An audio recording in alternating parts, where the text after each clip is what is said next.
Good afternoon, everyone. I'm Brian Duffy. We continue with a lot of breaking news on this Wednesday afternoon. And I'm Nicole Versansky. Thanks for joining us.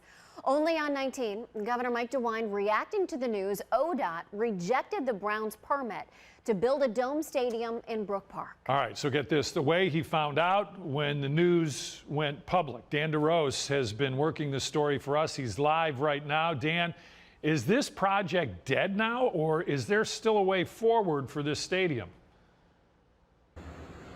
Yeah, boy, that was a big question for the governor. When we found out he was going to have a public appearance down here in Muskingum County, we're about 2.5 hours south of Cleveland, we said, hey, this is our opportunity to finally get in front of the governor, ask him when he knew. Did ODOT give him the heads up they were about to send that letter to the Browns attorneys saying, hey, your stadium's 58 feet too high?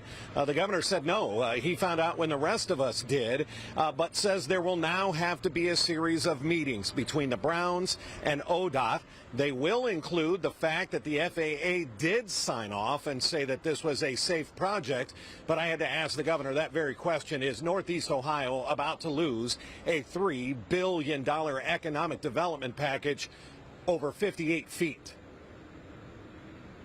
We have to see. The way that the law works is I don't make that decision.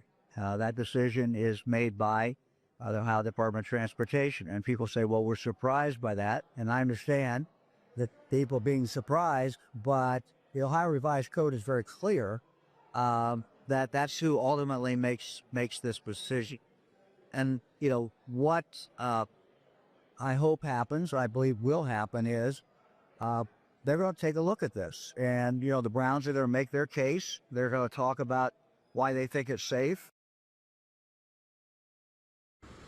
And of course, in those meetings, they will have armed with them the fact that the FAA, the Federal Aviation Administration, had already studied it. They've been looking at this since back in 2024.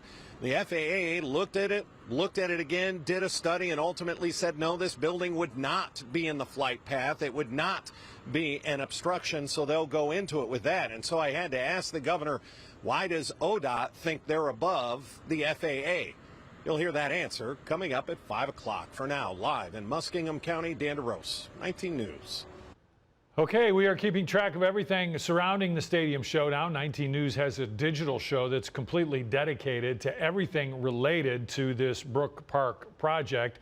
Watch and listen to Stadium Showdown. We have new episodes every Friday at 6:30 on 19 News Plus, and you can watch past episodes, and you can do that right now.